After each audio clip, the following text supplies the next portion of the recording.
Hi, I'm JLee from Paulton.org.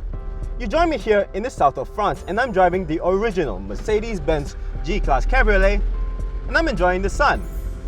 But nearly 40 years down the line, there's now a brand new G-Class and Mercedes says that one is way more comfortable, more refined and better to drive while still retaining the G-Class's off-road prowess.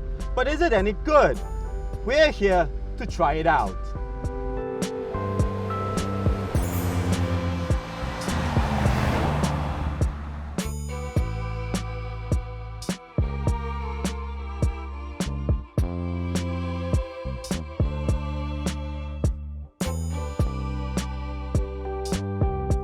The new G-Class may look the same as before, but all new here really means all new. The body is made out of a mix of strong steel, high-strength steel and ultra-high-strength steel, as well as aluminium. The result is that the new car is 53mm longer and 121mm wider, but weighs 170 kilograms less, despite being over 50% stiffer than before.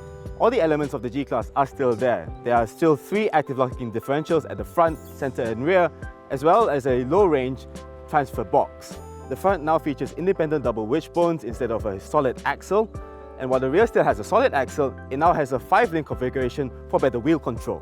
Under the bonnet is a new 4-litre twin-turbocharged V8 that you'll be familiar with from the Mercedes-AMG GT. In the G500, it makes 422 horsepower and 610 Nm of torque, and there's a 9-speed automatic transmission.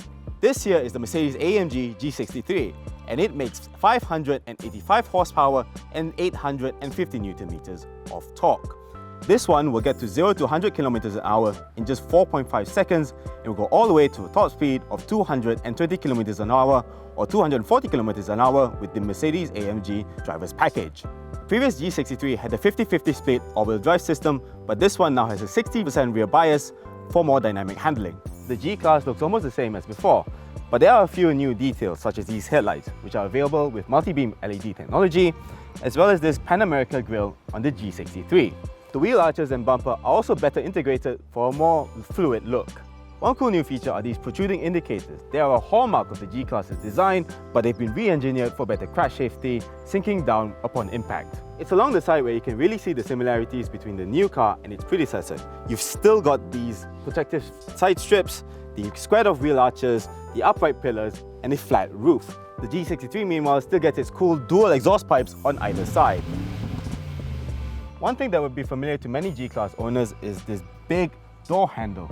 Mercedes has expended quite a lot of effort into ensuring that the new G-Class's door closing sound sounds the same as before, so you still get this solid closing sound. Down here you got wheels measuring up to 22 inches on this G63, and at the back you have these slim tail lights, which are also all new.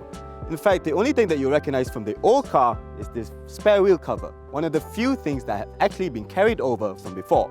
It's on the inside where you really feel the newness. While there's still a flat dashboard up front, it's now of a more modern design with details such as these turbine-style air vents from the E-Class Coupe, as well as a flat-screen display panel. As with the E-Class, you can specify your G-Class with analog dials and a small display, or you could go all the way up to a full 12.3-inch display on both sides. There are, however, a few details that you recognize from the old G-Class, such as these switches for the front, center and rear differentials. You've also got this grab handle in front of the passenger. Now, we've been told that it's very difficult to incorporate this while still keeping the airbag, but they've spent the time and money to engineer it because it's an essential part of the G-Class's character. Other new features include the dynamic select system with Comfort, Sport and Sport Plus modes, as well as this multi-contour seat with adjustable side bolsters, as well as heating, massage and ventilation features. Now, let's go for a drive.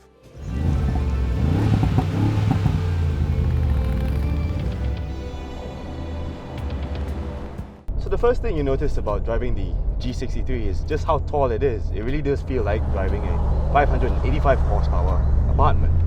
And it does really give you a very good commanding view of the road.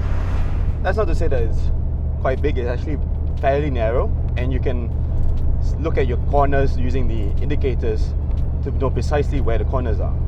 As you would expect from a car this upright, there's quite a lot of wind noise, but road noise is actually quite well suppressed.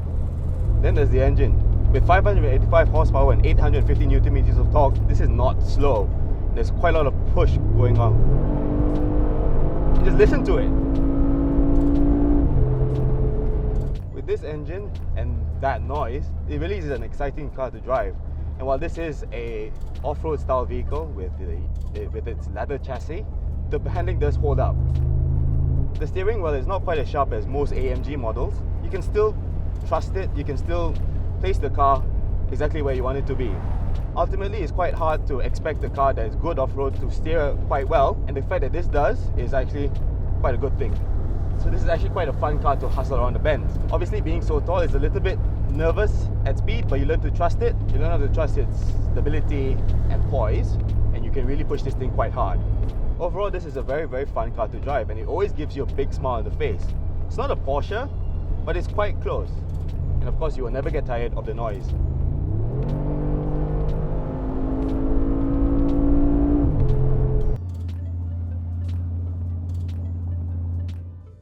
So there you have it, the all-new Mercedes-Benz G-Class. It's a very impressive achievement to marry this kind of on-road performance with the level of off-road prowess that we come to expect from the Mercedes-Benz G-Class. Overall, it's a very likable vehicle and a very good addition to the G-Class lineage. I'm Jonathan Lee from Paul.org signing off. Thanks for watching.